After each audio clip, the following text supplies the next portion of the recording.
Welcome back, everybody. It's the Fantasy Football Podcast, the Dynasty edition on FB. And that is right. It is me, Scott Bogman. And with me today, because Fitzy and Wormley are on vacation, Seth isn't here, who's normally here with D-Bro. It is Bogman and D-Bro at D-Bro_FFB on the Twitters. What is going on, my dude? I'm doing good, man. And I mean, we're inside. We're not outside touching grass. We're inside in our spreadsheets and stuff, not playing golf like some of the other people on the team. Shout out to Fitzy and everybody. Hope he's got an SPF 200 on. But so it's a good time for everybody, man. Whether they're getting a little bit of R&R or kind of recouping from the NFL draft, you and I are going to... We're in the lab. Yeah, we're in the lab, baby. I mean, it's all the way NFL draft and the fallout and Dynasty and stuff. We're going to talk a lot about ranks today. I'm excited, man. Yeah. And we've told you already where we rank these rookies.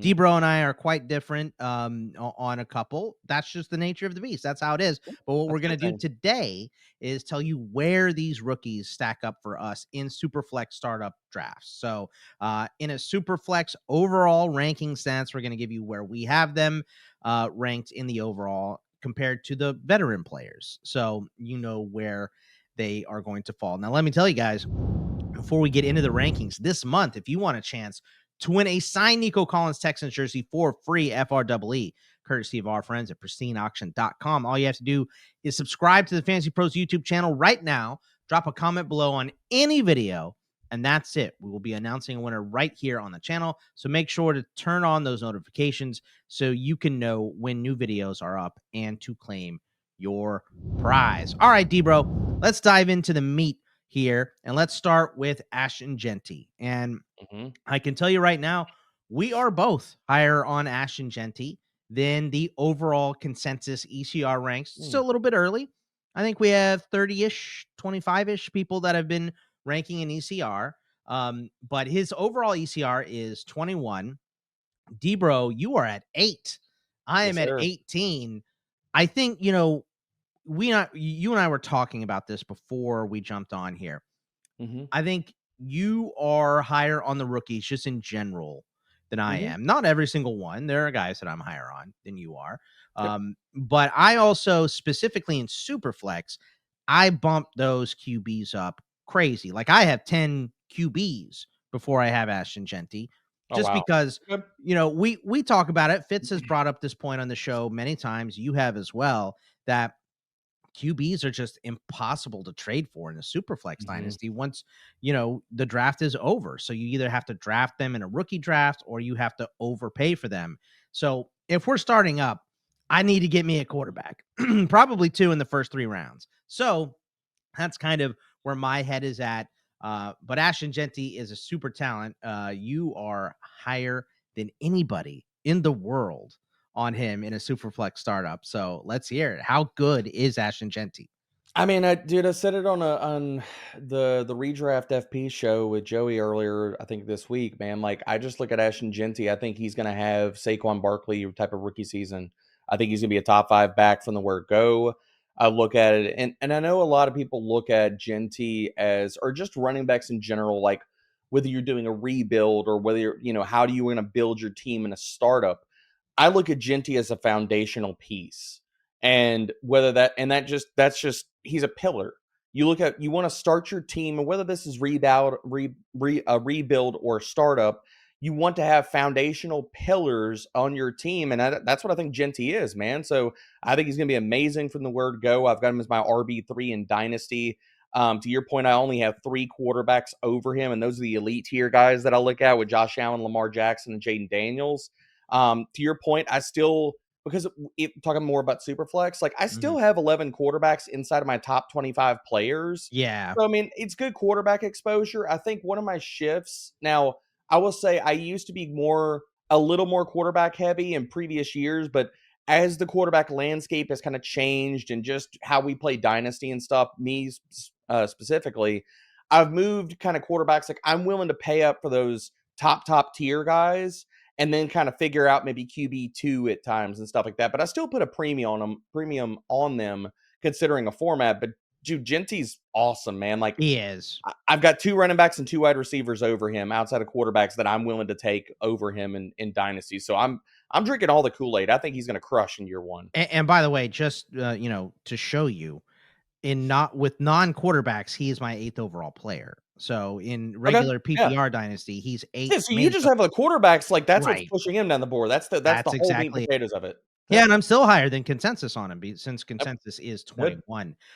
Now you can see where the shift is because we both have QBs over Omarion Hampton. I know you're not as big on Omarion Hampton as I am, but you have him at 38 overall. I have him at 35. His overall ECR is 33. So that's pretty standard. Omarion Hampton checks in the 3rd round for pretty much everybody. Even overall for Debro and for myself, he is a 3rd rounder. So not a surprise there. Then I guess that would make him a 4th rounder for you, but right on the border of 3rd and 4th. The next player is where the controversy comes in between you and myself, Debro, because it's funny. Like I said, it's early in the rankings. Not everyone has done them, but Tetairoa McMillan, you are highest in the rankings, and I am lowest in the rankings. So I'll give you the floor first, since we want positivity first. You're 17 on him overall. You'd be the highest by a grip of spots, about a round on anyone else on McMillan. So I think he has Mike Evans upside. You seem to think he is Mike Evans. I mean, dude, I've said throughout the entirety of this process that I think he's Drake London, and I value Drake London because the fact of it is the ceiling with the type of player that we're discussing here, a prototypical X that can play both outside and inside. Whether you want to talk about, like, and I think the other thing that people are knocking a little bit is the landing spot with Carolina. I love the landing spot. I mean, dude, that's my thing. Like I want to be aggressive and very high on a player that just landed in a spot where he legitimately can get 130 targets, maybe more in year 1. He is the unquestioned number 1 wide receiver in that offense. Back in the back half of the season, when Bryce Young actually stood out and looked like, okay, maybe he is the franchise quarterback for this franchise moving forward. I mean, dude, they were 13th in neutral passing rate. So now we're talking about Carolina got a true wide receiver 1. We comped him to Drake London throughout the entire process. A lot of people, and even if they didn't, it was T. Higgins or Cortland Sutton, pre-injury Cortland Sutton. All of those guys that were people have been high and aggressive on in previous years, and we've seen produce. And the Carolina Panthers put respect on his name as a top 10 pick in the NFL draft, which I told he was too slow to be that in the process. People cherry picking stats. So yeah, with Tetairoa McMillan, like, dude, I got him at wide receiver 9 right now. Like, I bumped Nico down a little bit. Lad, we'll see like what happens with the pass rate and things like that. Again, like, he's not my wide receiver 1 in this class, but I also have Travis Hunter. Just to, again, go back to the rookies and my aggressiveness there. He's my wide receiver 12 in Dynasty, but like, I want to be aggressive on these guys. And I think Ted has huge upside, like, not only in the next like 2 to 3 years, but in his rookie season in general.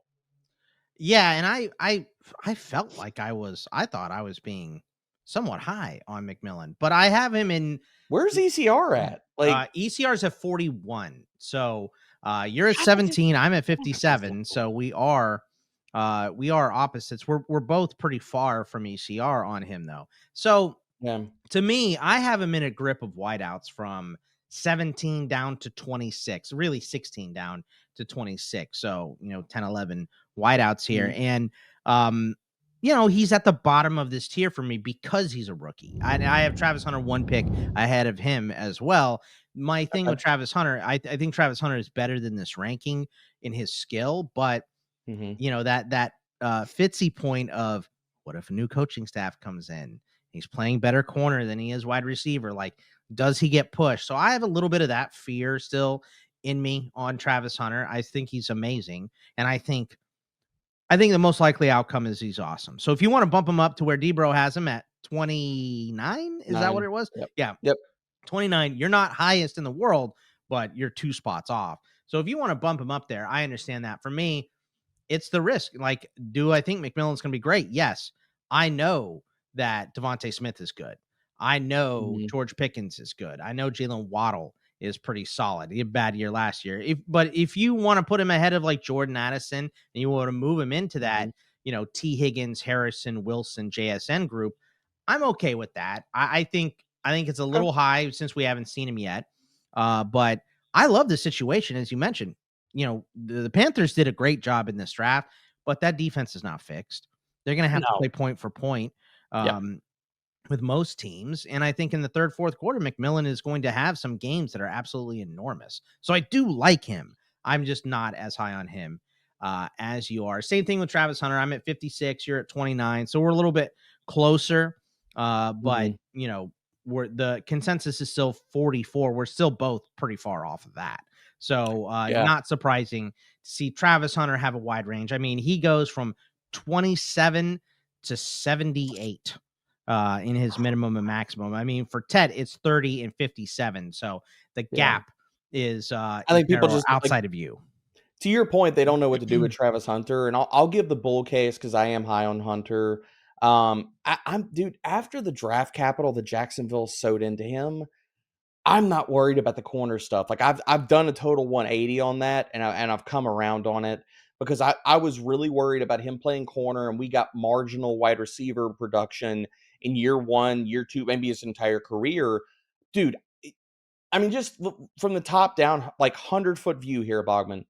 Do you think Jacksonville makes that type of aggressive move up the board for a guy that they are going to play at corner? Because that's where I'm at. Like, I don't think you make that move from a franchise standpoint, give up as much as they did to go get Travis Hunter, select him where they did to play him at corner. Like, I I think he's mean, going to be a full-time wide receiver, and then we'll see how much he plays right. corner. I mean, I think that's the likeliest scenario is that he's brought in to play wide receiver. Honestly, we all and know why. maybe I'm wrong, but He was brought that's in to how I'm sell approaching it. jerseys, bro. We're talking about Shad Khan, who owns the AEW, right? Like he Yeah. makes these big, splashy, goofy moves to get media People pay attention. to get wet, dude. That's right. So he went up and paid the price to get Travis Hunter to sell jerseys. Honestly, he's a phenom, right? You haven't seen anything like him. If you can put him in Jacksonville, make the Jaguars popular, that's what you're trying to do. So, but you get more popularity playing the offensive side, which is why he hired an offensive coach as well in Liam Cohen. So, Yep. I mean, I think that the writing's on the wall for him to be a stud here. I just, Liam Cohen's never been a head coach. I Mhm. don't think he's going to be Urban Meyer, but would it be shocking if he's drummed out in 2 years and whoever the new Maybe not. coach comes in wants to say, well, I think you're better at corner, Travis. Maybe he's not. So there's just a lot of But options, that's which maybe is 2 why years of full-time wide receiver play in his under his belt as well, and should the be other re the the most other likely reason. scenario is he sticks at wide Mhm. receiver. I mean, I'll admit Yeah. that and say it, The obviously. the other thing about Hunter that I wanna point out real quick and why I'm high on him both in a redraft, perspective and dynasty is just when you look at this passing attack too, if he is a full-time wide receiver, the 2 things that stand out to me too, like looking at his rookie season outlook specifically and how much value he could gain once we do get that clarity of, okay, we need one training camp blurb or one blurb to come out from Jacksonville saying he will definitively be a full-time wide receiver and the corner stuff is up in the air. And then I think people will adjust the rankings. But just looking at his rookie season outlook, dude, it is him and Brian Thomas Jr. and that passing attack and a whole lot of other dudes that probably won't sniff north of a 14, maybe 15% target share. So See, it's it's a also good weird. thing you're not on the show with Seth today because you're insulting 2 Penn State alumni in that sentence, Parker Washington and Brenton Strange. So, I'm just keeping it real, dude. Like, even if you like Strange, like, oh yeah, is yeah. he going to No, command I'm a with lot of you. targets? No, it's So Brian it's like, Thomas's Travis Hunter by a million yeah, miles in Jacksonville. No one and is debating that. I'm just joking, but yeah, yeah, I oh mean, no, no, like, I think the most likely scenario is he's awesome. Maybe I need to bump him up a little bit more. And honestly, both those guys could be bumped up to the top of that tier. And mhm, if they were, that would get them to 46 for me, which is still mhm. under consensus, but way, way closer.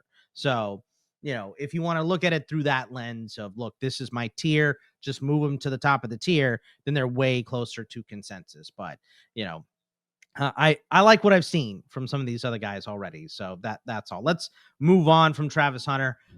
Cam Ward, I'm higher on than ECR. You're just a little bit lower. It's about 5 spots for you. You're much closer. 54 is his ECR. I'm at 43. I'm at 59. That is just, again, the case of quarterbacks in Superflex. I think I have him set as my 18th QB, but We I might be have lockstep there. I've got him at QB 19. So yeah, that okay. all that we're almost in lockstep with how we view Ward and stuff like that, and so like, I mean, I've got him and Jaxson Dart right next to each other at QB 18, QB 19, and stuff. So I think it's just how we're ordering quarterbacks versus the rest of the Right. positions is And I where have we 18 differ. QBs inside my top 50. So that's why I Okay. have Okay. him a little bit higher. So I don't think that's surprising. TreVeyon Henderson, this might be our closest player rank. I have him at 62. You have him at 64. His ECR is 58. So we're both a little bit lower on TreVeyon Henderson. I was actually kind of surprised to see that I'm lower because typically I'm Same. higher on running backs than most people. But I think this is the shiny new toy. TreVeyon Henderson got a big bump. Like I want to say the last 2 weeks before the draft, it was kind of he was pushed to the obvious third RB on most boards. I know it's not he wasn't on yours, but he was. No, he was Oh, my he was. RB3. Oh, okay. Yeah, Well, pre-draft he was that's my right. RB3. He barely beat Harvey, right? Yeah, So, yeah, yeah. that's kind of where he is. I was surprised to see that we're a little bit lower, but he is still a running back that has had injuries in college. So, Yeah. but we're right in line there. Quinshon Judkins, I'm a little higher on than you are, but again, 7 spots off, not a big difference at And all. we're actually close to ECR. I was kind of Very close. I thought ECR was going to be higher on Judkins than maybe Mhm. even both of us, considering Well, dude, just the vibes that are out there. Some people are like over the moon for him. So to see that we're kind of like in line with ECR is a little bit surprising. well, after Cam Ward, and Cam Ward in terms of ECR is the 6th rookie on the board here, even in Superflex. But Mhm. after we get to Trey Henderson, look, it's 52 and 73 as the max. At Quinshon Judkins and on down, it opens way up because Judkins' highest rank is 41. Someone has him inside the top 50, and his lowest is 159. And that I think is, that's just bad ranks. Like some people haven't like updated stuff enough from it the draft. might be, but Okay. when I looked of the pickers that I was choosing Wow. from, it was after the draft. Good So lord. I think that's probably 150s? somebody thinks Dylan Sampson and Jerome Ford are better than him or something, but he Oh, was taken ahead of Dylan Sampson. that's yeah, I know. That's So just craziness I then. mean, look, stranger things have happened. Aaron Jones was drafted after Jamal Williams and ended up being the starter there. But I mean, that's Like, I'm not even high on Judkins, but, like, I even think that's a little bit of crazy right, sauce. right. But I mean, also, how far back am I reaching for that example? You know what I mean? Like, it Yeah, doesn't true. happen a True, true, lot. true. But the next player here is one that we are different on. It's Colston Loveland. His ECR is 73. You're 56. I'm 86. So we're 30 spots different, but neither one of us are the highest or the lowest on him because his minimum is 51. So you're 5 spots off of that. And his max is 134. So someone has just, it's probably Sealy, right? We talked to Sealy about how much he hates the tight ends. I didn't look to see who it was. It's not Sealy, but yeah, I mean, you're just a little higher on the tight ends. For me, specifically rookie tight ends, and we'll talk about this again with Tyler Warren in a couple of spots here. Um, I just they're not all Brock Bowers, right? And we want Mhm. them to all be really good, but we've had too many examples of, Dalton Kincaid and Kyle Pitts and these guys that can put up decent numbers, but they were way overvalued coming in. And I am a little fearful of that, but I still have these guys in my top 100. So I still like them, but I'm not as enthusiastic as you are. And keeping it a buck, I didn't realize I was that high versus ECR. I'm gonna lie, like, right now on the show, I'm bumping them down to 72 and 73 And because that's right in line on because consensus I for I me. want to be right in line with ECR, maybe a shade below it. Because while I like them, I am really worried with their year one outlooks. Like I think both of these guys are going to be at the top of every single 2026 go out and trade for this guy article that will be written. So I want to be in line with ECR, maybe a shade below, because I don't want people to be over the moon. So that, again, like as we're walking through this exercise with our rankings, again, looking at us versus consensus, I'll keep it a buck here. I'm moving them down to consensus. Yeah, I think that's a good call, and yeah, I mean, I'm probably Warren the same thing because you were higher than anybody on Warren. So I think that's good, and just looking through these, sometimes you go, ooh, I don't want to be this high on this player. Let me move them No, down a little I bit. don't. Like I want to take stands in my rankings, and I want people to understand where I'm taking those stands and those pivots and stuff, and the guys that I'm willing to flag plant going into their rookie seasons. But also with that, Bogman, like I want to be very clear about the players that I'm not nearly as high on, and I want rankings to reflect that. So that was an oversight by me. And listen to this transition. If you want to be clear about enjoying our NFL draft coverage, help Professional. us grow by leaving a review at fantasypros.com/reviews. You can rate us on Spotify or wherever you listen to podcasts or watch podcasts happening. And all you got to do is subscribe to the Fantasy Pros YouTube channel. That helps us out a lot. Your support fuels more episodes and expands our draft coverage, something that we're both trying to get done, a little more expansive draft coverage here. So just hit us with a review, fantasypros.com/reviews, and we would greatly appreciate it. Moving down the board here, D-Bro. You said you're going to move up Tyler. You're going to move down Tyler Warren. I'm at 87 and ZCR's at 80. So you'll be kind of right in line after those moves. Emeka Egbuka is at 75. We're at 79 and 78. So just a slight touch below ECR, but right on the line there. Not a surprise. Kaleb Johnson and RJ Harvey. Look, we're both higher than consensus on 82 for Kaleb. You have him at 67. I have him at 81. RJ Harvey, 85. I have him at 74. You have him at 40 inside the top 50. Only ranking inside the top 50. I know RJ Harvey has been your dude since before the draft. The landing spot is phenomenal for his value, specifically early. So just lay out any other thoughts on a Harvey, like you haven't beaten this to death. You know what I mean? I know, man. Like, I've talked about it a lot, but like, I've got him as an RB1 in Dynasty right now, and people could say that is just insane. But dude, I think he kind of goes back to like when we look at this, like I want to be aggressive on these guys, and if we were to say like, where would people be ranking like Omarion Hampton, even Kaleb Johnson, like if either one of those guys, or like let's talk about if Quinshon Judkins would have landed in Denver, like people would be that aggressive. I think some of this comes back to the age of RJ Harvey, and I've said it time and time again. I do not care about that. Like I don't care that he's 24. That doesn't matter to me. If you're playing Dynasty in a 2 to 3 year window, then that shouldn't matter to you either. And if it comes down to, okay, people are like, oh, what about a second contract? Bro, like you want to talk about it, even this era right now in the last 2 years of the NFL and giving second and third contracts to aging running backs.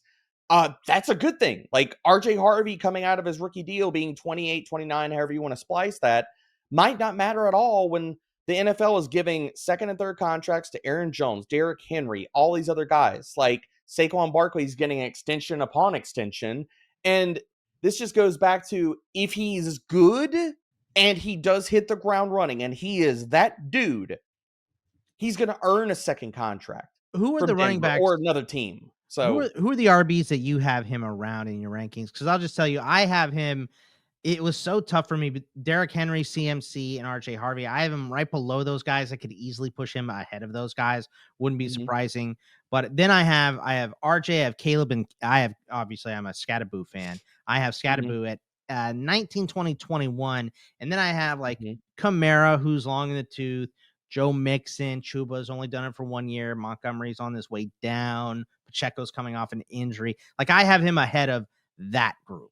Where do you have him among RBs? I've got him in a much higher 5. Okay. Like I've got him right above Devon Achane and right above James Cook. And so like again, going back and just looking at those guys and their situations, dude, Miami scares the ever loving bejesus out of me. Like we still think that offensive line might not be good. So like, I'm not taking McDaniel might be gone if they start out 0-4. That entire locker room is a mess. Are they going to trade Tyreek? Can Tua stay healthy? Like all of these concerns. Lots of questions for sure. That's why I put him above Achane.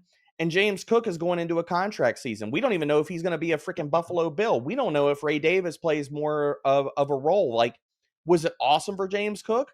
Yeah, it was really good last year. But also the Bills are kind of telling us, I mean, what if he's not with the Buffalo Bills and he's in free agent land next year? And now we just had this stocked running back class come through, and it's like, is he going to find a second contract, like a really good one, and the same kind of landing spot for his archetype? So I've got some worries there, and I got him right ahead Josh Jacobs, who's in that kind of, you can make a case for him above him, below him. It just depends on what you think about Jacobs, his contract, and the Packers. So again, I'm putting a lot of respect on him, and dude, I'll even throw up one more. I've got him above Breece Hall because who the hell knows what happens with the Jets this year, man? Like, I mean, Aaron Glenn's come in, and one of the immediate things he said was, one, he gave the bird to Aaron Rodgers, so peace out. And then he said in the same breath, this might be a committee. So we don't know what it looks like for Breece Hall right now. I mean, if Breece Hall's healthy, you can't take him off the field. There ain't gonna be no committee. I don't think you can, but I don't know if the Jets think that. Yeah, I mean, maybe Braylon Allen. I didn't like going in the draft. He was better than I thought. I didn't either. I liked Isaiah Davis. I liked Isaiah Davis more. Yes. So agreed. Yeah. So we'll see. I mean, they have a lot of options back there. Let's go to Jaxson Dart. We talked about it in this last show, so we don't have to kill this. I'm like one spot below ECR on Jaxson Dart. And I'm the highest 91. Guy on him. You're the highest guy. But where is he among QBs? That's my question. I mean, he's QB 18. So again, he's hugged up right next to, he's right ahead of Cam Ward. I've been consistent in my takes about having Dart over Ward. I'm not changing that now. They both got first round capital. And, you know, I want to be aggressive on a guy that I know that I stand opposed to a lot of people, including yourself and Fitzy and a lot of others in the industry, where I believe in the talent of Jaxson Dart. If I'm wrong, I'm wrong. But he's going to have a long leash. First rounders always he will. Get first that. rounder. Always. And the difference between being 101 versus 25th overall, like, to me, that doesn't matter. It's the fact that he is a first round drafted quarterback. So I'm not going to sit here and quibble over, well, one guy went at the top and the other guy went to 25th spot. Right. It doesn't matter. I mean, to your credit, I have him at 26. I'm going to move him up at least one spot to 25, but I do still have him behind Dak, who's old, Bryce, Richardson, who might flame out this year, right? So I can't have him above. I can't have him below Richardson. I just don't think he plays at all this year. And then, you know, if Russell is good for the Giants, do they give him a 2-year deal? Is he sitting like Jordan Love? And typically, and Fitz and I have a difference in this as well. I'm looking at the 3-year window in my rankings. I'm not trying to look too much beyond that.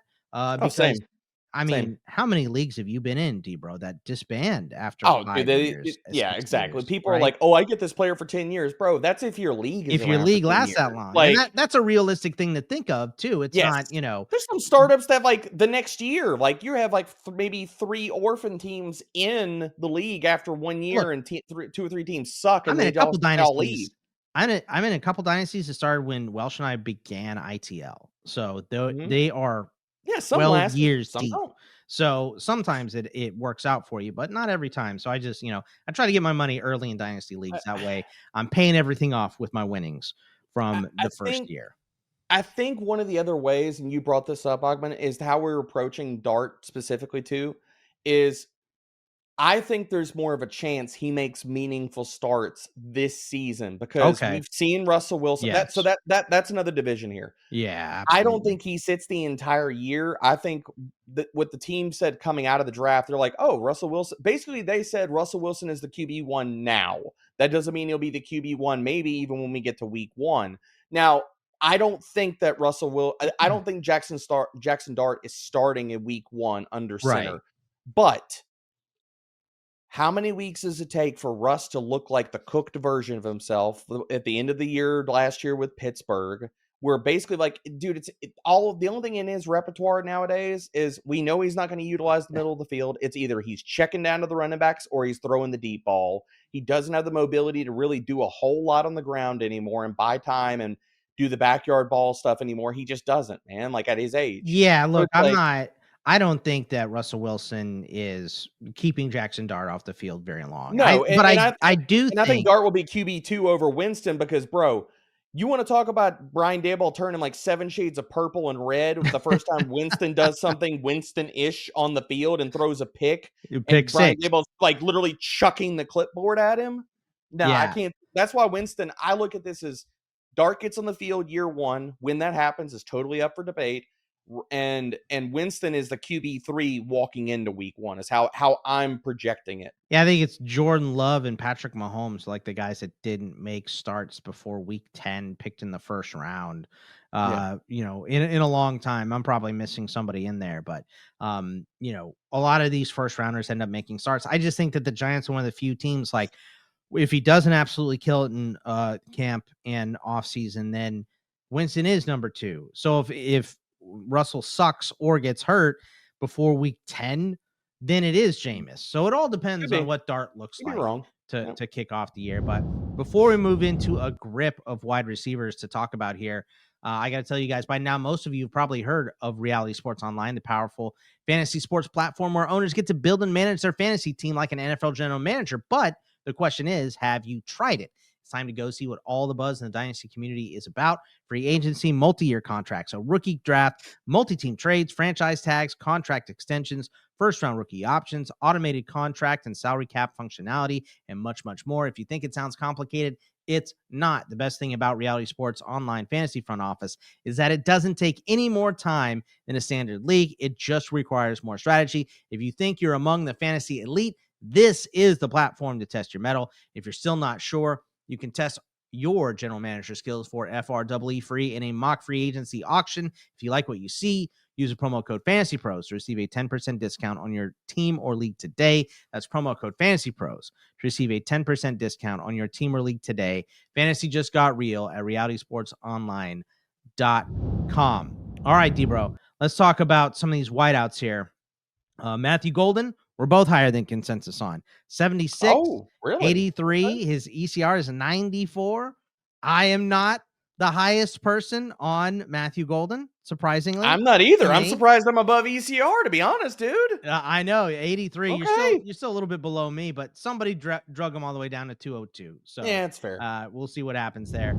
Luther Burden, I am at 79. His ECR is 96. I'm not surprised that I'm below.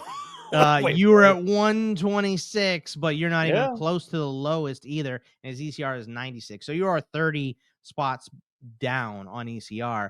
Then you are higher than anyone on Jayden Higgins and Trey Harris. Anyone that has listened to you is not surprised by that at all. I'm 95, 96. Their ECR is 112, 117. So the only guy that we're not higher than consensus on is you. Are not higher on Burden, but I'm higher on all of these guys. I think this was a little bit of an underrated class. I think for the most part, you agree with me. Yeah, I definitely agree, man. Like, I've been out there talking about this. Like, I thought that this wide receiver class got way too much freaking shade from the very beginning and continued to throughout the entirety of the process. Like, and to be honest, man, I mean, can we say that like the NFL kind of agreed with, I mean, both of us in saying that? Like, you look at the like how this class stacked up. We had 9 wide receivers go in the top 2 rounds of the NFL draft, and everybody's like, "This wide receiver class sucks, man. Well, it's it didn't terrible." have all the And you had Cartmans up almost there. 10 players go in the top 2 rounds. What? I mean, come on, It man. didn't What are we have talking about? tippy top talent. It didn't No, have but that. like, But these guys are still really good. And by the way, Debo yes, thinks they did have at least one tippy top talent in yes, Tet. I So I do. I think Tet and Hunter are extremely good talents. I also firmly believe like in Trey Harris, Emeka Egbuka, if he can get a runway, we'll see what happens with Mike Evans and Chris Godwin and stuff like that. But Jaydon Higgins, super high on him. Like, I'm not as high, even though I'm with or above ECR on Matthew Golden. But dude, Jaylin Noel had a horrible landing spot. I'll say horrible in the sense that, like, in year one, he landed behind Christian Kirk. But the other part about that is if we flip over the cards and it's week 5, Boggs, like, and Kirk is hurt again, and Jalen Noel is this year's Tank Dell, are you going to be that surprised? I'm not, dude. no, I'm not. And by the way, I have these guys ranked between 31. I have Golden at 31 among wide receivers. Then I go Egbuka at 33, Burden at 34. I have Higgins at 40, Trey Harris at 41. So, these guys, a couple of them, maybe wide receiver 4s, just because you haven't seen him do it yet. Like, I'm not putting Higgins or Harris ahead of Pearsall yet. And I still like Mike Evans still averaged 14.5 points last year. Like, that guy seems like he's the one pirate that found the fountain of youth that they were looking for. Mike Evans. Sometimes it seems like, but that's the range. What is the range for you on these wideouts? I've got I've got Pearsall above all these different guys. Yeah. I've got Trey Harris at 28. Okay.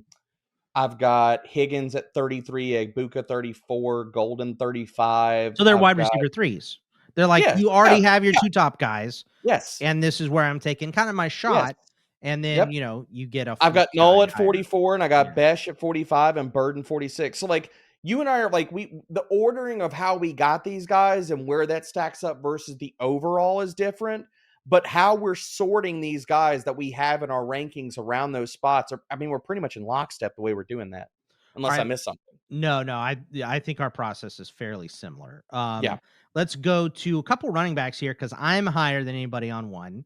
You're higher than anybody on one. Mine is Cam Skattebo.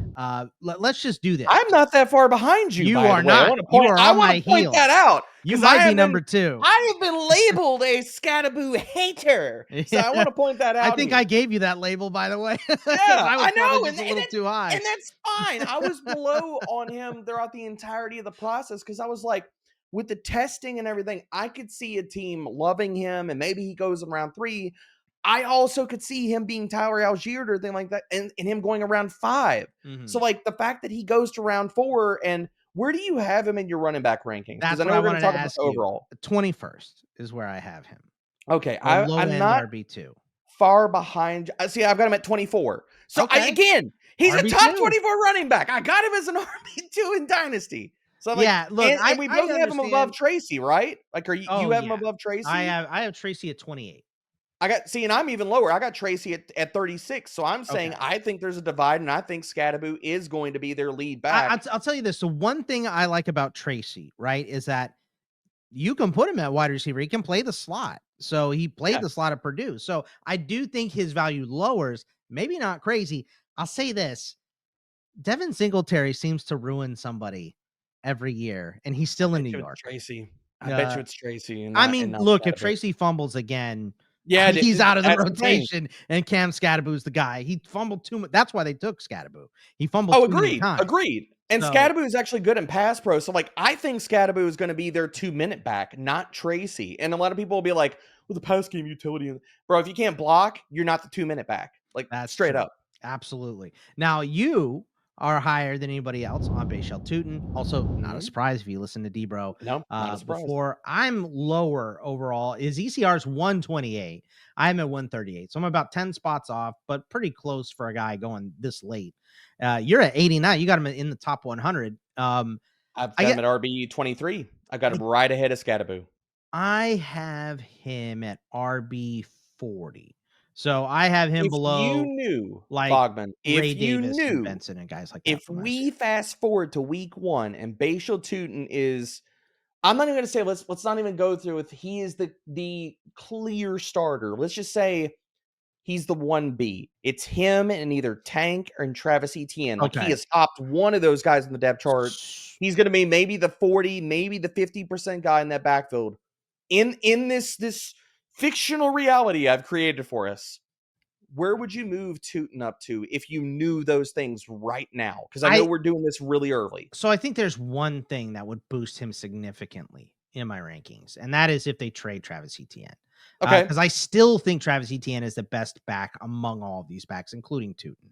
But he has been, and you can say this with a lot of guys in Jacksonville, Trevor Lawrence included, he has been woefully miscast by Urban Meyer and Doug Peterson and the rest of the well, and then also I'm unable to stay healthy too. I think that that is a big part of it, right? Like year 1 was real bad, but I just think that if he's used properly, he is still better. He had 150 carries last year. He played 15 games, right? Like, so he should, if he's playing 15, he should have way more than that, or he should be on a different team. They drafted Tuten, they drafted LaQuinn Allen, they still have Tank Bigsby there as well.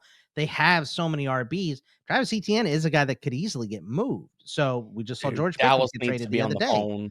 Dallas needs to Dallas be is on the working phone the with phones, Bogman. obviously. They need to So be on the phone for Travis Etienne. That or like I if that don't want to go off the happens, Dallas tangent, but I will move Tuten up probably to like 30 in my okay. RBs. So I'd Okay. have him in that Brian Robinson, Jalen Warren, Zach Charbonnet type of range, like guys that have a back next to them, but Okay. are the lead guy, it looks like. Okay. So we'll see. Let's before we move on here, let me tell you guys about the draft simulator. Finish a full redraft, dynasty startup, or rookie draft in minutes against realistic opponents in just minutes. There's no waiting for picks. You can customize your settings to match your exact league formats, test different strategies, see how your team grades instantly, and you can do it all right now for free at fantasypros.com/mock. All right, D-Bro, the next couple guys here. Let's talk about a couple QBs. We don't have to talk about the overall with these guys. Obviously, I'm higher, you're lower on QBs. We know that. Where are you at on Jalen Milroe and Shedeur Sanders? Because I mean, I don't. It's not a rumor. You are a Milroe hater. We all know that. And Shedeur is a tough one to pin down. I'll tell you guys. I have Milroe at 28. I have him one spot below Sam Darnold, and I have him one spot ahead of Shedeur at 29. I have some of the old guys, Stafford after them. You're getting one more year from Stafford, I feel like, maybe two. And are they any good? He averaged 13.9 points last season. Not good, right? Gino, I have below them. I mean, if you need a starter, fine. Take Gino, take Matthew Stafford, right? Don't take the risk on a guy that's not going to start this year. Neither one of these guys are slated to start this year or projected to start this year. But they both have upside. Obviously, Shedeur was supposed to have, borderline first, second round upside. Most of mock season, he was going in the top 5. Clearly did not happen. Milroe went ahead of him, is in that nice scenario. We broke it down with Jake a couple days ago, where they could get out of the Sam Darnold contract after year 1. But we all agree that Jalen Milroe isn't ready. So, how do you see these guys' value, regardless of where you rank them? So I've got Jalen Milroe at QB 34. I've got Shedeur at QB 35. I think the conversation for them, for me, where do you have them starting at, Bogman? Like low QB 2, high at 3? Yeah, right? I got them at 28, 29. Okay, so we're not far off. We're not far off. I want to be very, very clear about that. We're not far off. Again, where we're at in the overall is different, but where we're seeing these guys in our quarterback rankings, I think the conversation for both of these guys starts at QB 30, QB 31. So we're basically in lockstep with that. Like I've got Tyler Shough at QB 30 right now, and a lot of that is I'm projecting. I don't know if we see Derek Carr. I'm projecting that he's going to be their starter week 1, not Derek Carr and not Spencer Rattler. So I've got him at QB 30, but I've got Aaron Rodgers and Russell Wilson, Daniel Jones, those guys that could sniff and be starters this year to start the year. Now, again, that's just because I think they start immediately, and we are kind of up in the air with Milroe and Shedeur. Now, as we go through training camps, Rodgers signs, doesn't sign, things unfold in Indy and New York with those quarterback situations. I could be easily moving up Milroe and Shedeur if Milroe is the clear QB2, Sam Darnold's kind of in training camp and stuff, and Shedeur looks like maybe he's the starter. Then again, I'm moving these guys immediately up to QB 31 and QB 32, and we're not far off with that. So a lot of this is where we're at in the offseason, how we're projecting these guys, where we're ranking them based off of what we're saying with for me, what I'm saying with some of the veterans that are probably just 1 year stopgap guys versus where we sit with these guys when training camp hasn't even opened. So still some movement to be had with training camp and things like that and how all that unfolds. But I think we're pretty much in lockstep still. Yeah, and I don't know. Milroe to me is a lottery ticket. I have him at 99. If you don't want to pay for a lottery ticket inside the top 100, that's fine. But really, what his spot in your startup draft is going to look like really depends on where the QBs go. If everyone's playing it cool in round 1 and like 6 go instead of like 10, then maybe the QBs start dropping a little bit and you can get a decent value on him. If, 18 of the first 24 picks are QBs or something insane because everybody's doubling up, then the bat signal has been lit, and then notice has been sent out. Everybody's like, "Oh, baby, we got to adjust." You got to get on. Right. So that would be one of those scenarios where you pick high. You get your quarterback. There's not one worth taking in the second or third. So you're waiting, and you're getting an old guy like Stafford, and then you back him up with a Milroe for some upside, right? In next year's the 2026 draft class looks like it could have a decent amount of QBs as well. All right, moving on down the list. We're both higher than consensus on Jaylin Noel. D-Bro, you're just 4 spots off of being the highest on Jaylin Noel, so didn't quite win the award. I'm going to change that. I'm just going to have to change that. I'm just based off of freaking principle. I got to change that. His ECR is 143. And by the way, for Milroe, I don't think I gave that. His overall ECR is 121. Shedeur is 138.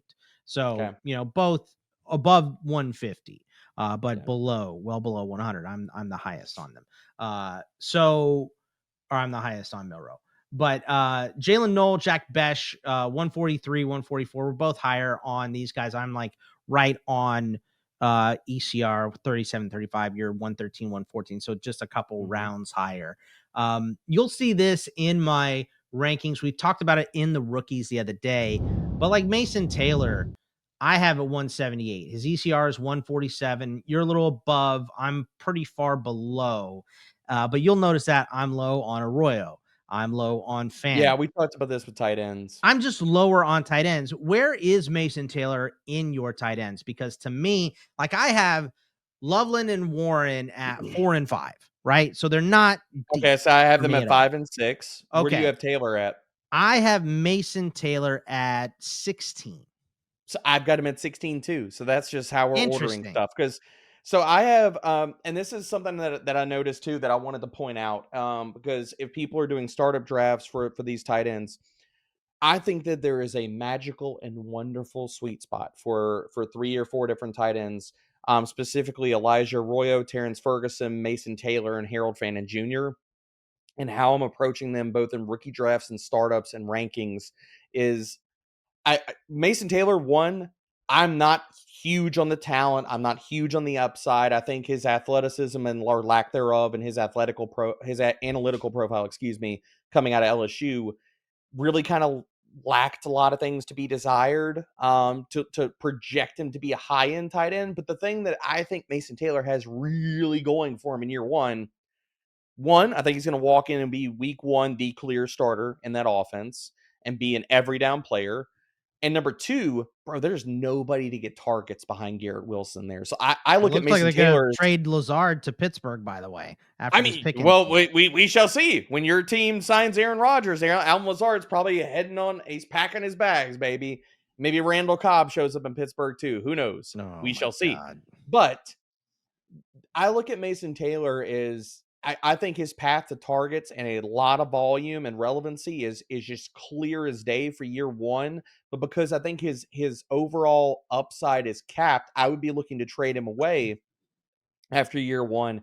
And I'm very aggressive on Terrence Ferguson, Elijah Arroyo, and Harold Fannin Jr. specifically because all 3 of those tight ends, it is going under the radar because where we're seeing them go in rookie drafts, partially where they're being ranked and stuff too, it's going under the radar that all 3 of those tight ends are sitting behind guys that are veterans that are in contract years that have been either okay, maybe not amazing, or underwhelming. Like, okay, we could say David Njoku's had some good seasons, but also has he really been the guy that we all hoped when people drafted him in Dynasty? But he's also turning 30 next year. Yeah, but Njoku, Higbee, and Noah Fant are all gone after this year. And all of those teams invested 2nd or 3rd round picks in these guys.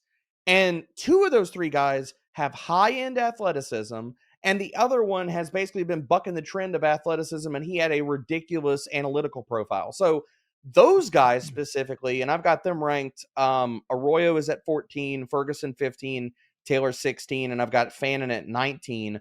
I've got all 3 of those guys as top 20 tight ends. All 4 of them inside the top 20 if we want to include Mason Taylor in the conversation. But that's why I'm high on those guys, because I look at them as you draft them now in startups or rookie drafts, and they're going to do nothing but accrue value once the shuffling of the cards, or heck, dude, like if an Njoku can't stay healthy, okay, Fannin is starting. If Higbee can't come back and be the dude, Ferguson's going to play a role. Maybe he's starting by the end of the year. I mean, Who the heck Higbee's knows? 100. He's had injuries. Like, I don't worry And about Fant's Higbee at all. nothing special, dude. So, like, He hasn't Arroyo been, could be yeah. starting week 1 over him.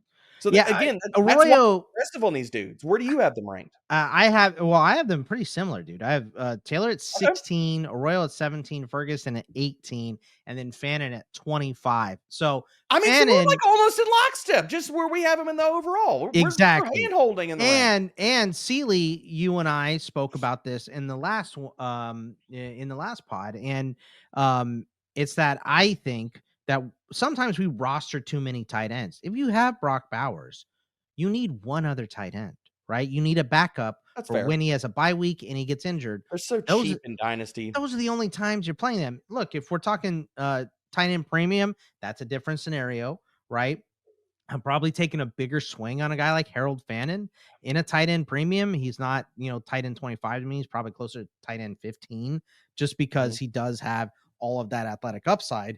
But him and Gadsden, kind of afraid they relabel these guys as wideouts after they don't inline block ever in the NFL. You know what I mean? Like, I'm a little worried dude, about that is so many tight ends this year. You could say the same thing for Loveland. You could say the same thing for Terrence Ferguson. You could say all of those guys. Like, I think that was another thing that kind of got lost in the sauce of the draft process. It's like outside of Tyler Warren, all of those guys were the same archetype of big slot. It just like whether people wanted to talk about it or not, they all were the same guy playing like 50 to upwards, some of them 70% in the slot or out wide.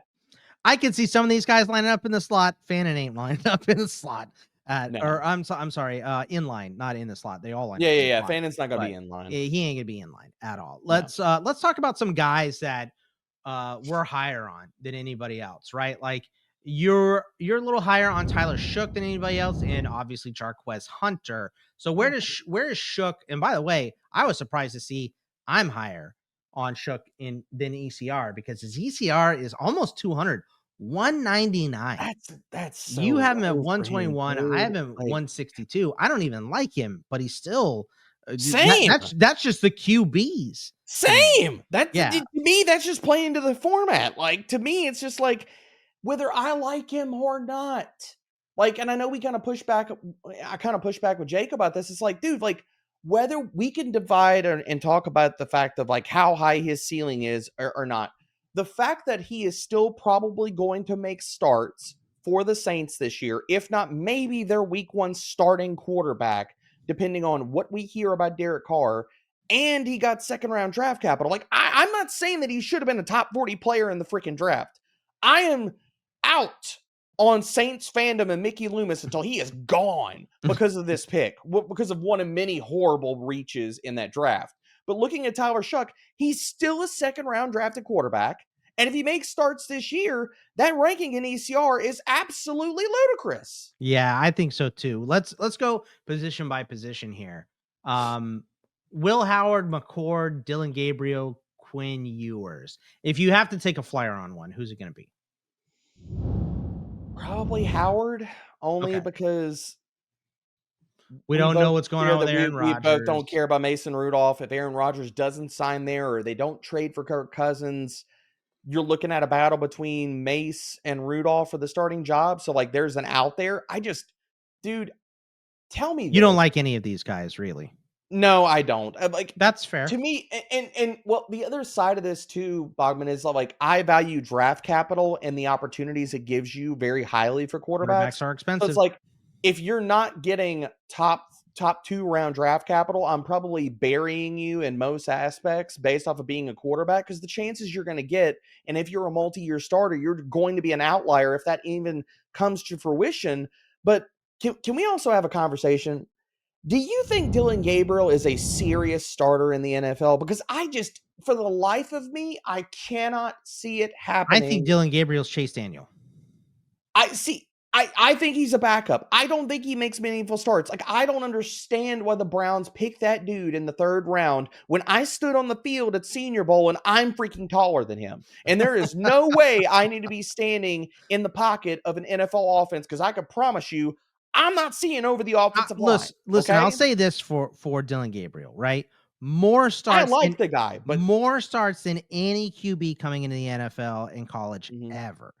Experienced, willing to hold the clipboard, not a whiner like maybe the guy drafted No, after he's a him. dude. I'll He's a give him that. team guy first. Yep. And he has proven to be a very good quarterback everywhere he goes. But I'm with you.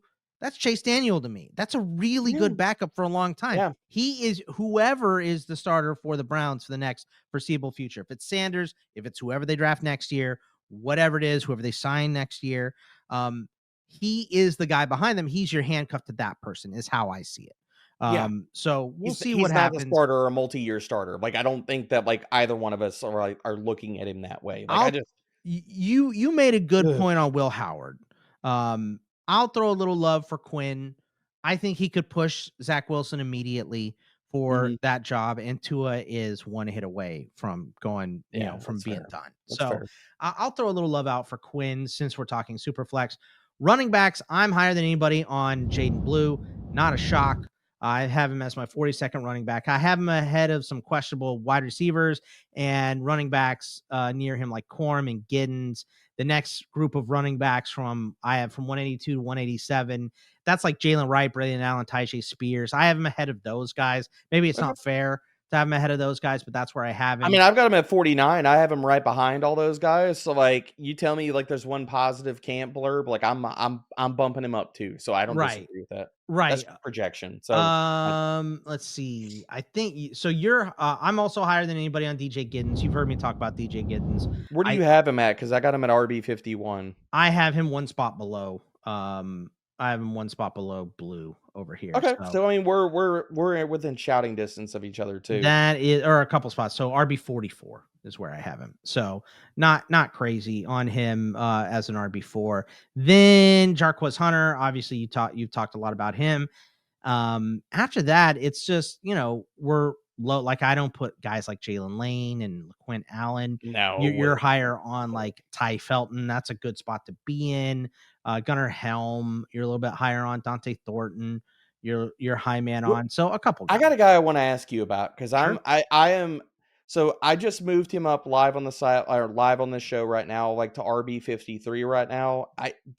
I want in every rookie draft, and people like using our ranks for startups. What do you see as the outlook for Brashard Smith in year one? Like, I think he could be Jerick McKinnon, maybe Jerick McKinnon plus. Like, and I'm willing to throw out the draft capital, because I mean, it's freaking Kareem Hunt, it's Carson Steele, it's Elijah Mitchell who can't stay healthy, it's Isaiah Pacheco who was also a 7th round pick. Like, I'm very high on Brashard Smith. Where do you have him at? Yeah, I'm not as high. I have him like in the 60s. So Okay. I'm not crazy high on him. I guess my thing with him is, all right, so it's Pacheco and it's Hunt. That's 1, 2. I don't think Hmm. Brashard is pushing either one of those guys early in the season, maybe later in the season, but he's got to make the roster first. And they signed Eli Mitchell, who's coming off an injury. He could easily beat out Eli Mitchell, but Mitchell is pretty good. Like, I thought he was a good running back in college. So it'll be interesting to see if he gets a run at all. And Keontae Ingram, they seem to like you said, they've kept Carson Steele, and he does something a little bit different there. So, Yeah, I his mean, best Ryan Nall impression. yeah, is he like right now they have uh Nico Remigio slated to return kicks and punts.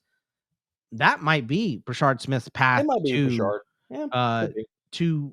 a spot on the roster, right? So I just want to see him make the roster. After that, I think I'll bump him up a little bit, but until then, I'm Okay. just, because of the draft capital, because I do like Mitchell, I think they're kind of fighting for a spot. I That's where I I'm I at. think looking at that backfield, I could see it. Like, I think Kareem Hunt is going to make the roster and be on the team. I think when I'm looking at this back, like, I won't be surprised if Eli Mitchell makes the team, or if he gets cut. Like, they're only on the they're only on the hook for 1.1 million dead cap if they got rid of him. I mean, for an NFL team, that's peanuts. So I'm not going to be surprised, dude, if we're walking into week 1 and Kareem Hunt is the direct backup, aka handcuff to Isaiah Pacheco, and Brashard Smith is the guy playing passing downs, and the guy again playing the McKinnon role. I could see this being a 3-way committee. I could see it being just 2 guys involved, and it's Pacheco and Smith playing the McKinnon role. So it's just how this is super early, and what training camp is going to tell us is also going to move our ranks and stuff. So I could be wrong on this too. One more grip of wide receivers I want to ask you about. And just if you're taking a flyer on one of, and I have them in the 70s, so maybe I need to move them up because I feel like I'm higher on them, but I don't know, man. Wide receiver is pretty stacked. There's a lot of good ones. Pat Bryant, Jalen Royals, Savion Williams, Isaac Tesla. I have them from 76 to 79 in my wide receivers. I have them behind the likes of Wan'Dale Robinson, Rashid Shaheed, Yosevach. You got to bump them up. I would bump them up. Yeah, maybe I need to put them ahead of those guys. Because I like Yosevach last year, but like he kind of proved he's just a guy. Like he's a replaceable guy. I mean, they went out and got Higgins, so at best he's third in the pecking order, right? Like at best. So, but I've got Bryant at 67. I've got Kyle Williams at 66. Royals at 63. Good, dude. I loved and hated the Kansas City Chiefs draft. I swear. Like, they just kept drafting my dudes. Like, they went and got freaking Jalen Royals and added to, like, just that nightmare fuel wide receiver room where you're like, I don't know where the targets are going outside of... They're going to Worthy. That's where they're going. I mean, like... But then you have Worthy and Rashee Rice competing for the same exact role. So it's like, Kelsey still hasn't retired. Dude, and then it's Hollywood. And then they signed Elijah Badger, one of my other guys, like as a UDFA. And then they go out and they draft Jalen Royals. And I'm like, oh man, like I hate. And then they draft Brashard Smith. And I'm like, oh my gosh, like I'm hating life right now. So like, it's good for Mahomes. He's got a lot of weapons. It's great for Mahomes. It just sucks for us in Dynasty and Fantasy and stuff. And then I moved Pat Bryant up a lot. Like, there were things on his analytical profile that I was like, oh, okay. Like, yeah, like yards per route run's good. Testing's, but it was good in some aspects. And then he gets 3rd round capital. And I'm like, he's a motor guy. I mean, I want to move him up more than the rest of those guys because I know how much Sean Payton loves him. But I got him right a little over Pollyanna. Tillman. I got him right over Tillman and then Allen, Cooper, Hopkins, kind of like that scrum of like veterans on, are they going to play another year or not? Yeah, if I move him up, it would be like I just put him ahead of like Quinton Johnston and Romeo Doubs and Leggett, like guys like that. So I also need to move Tank Dell down, sadly. So I need to. Oh yeah, I don't even have. I don't know if we even Dell plays again. I know, man. Like that's so sad, man. Like brutal. I love his talent. It's so brutal. Brutal injury. I think that's everything, D, bro. Unless there's anyone we didn't bring up that you want to talk about. I think we covered it, bro. Okay. Yeah, we got it. So that is where we have these guys ranked in Superflex Dynasty startup drafts. Let us know if you agree or disagree with our philosophy. I'm a little bit higher on QBs overall. D-Bro likes some of these rookies a lot. Who are we too high on, too low on?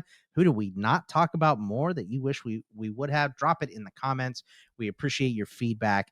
Let us know. And follow us on the Twitter at Bogman Sports for myself, at Dbro_FFB on the tweeters. That is it. We will see you guys next time. Take it easy, everybody.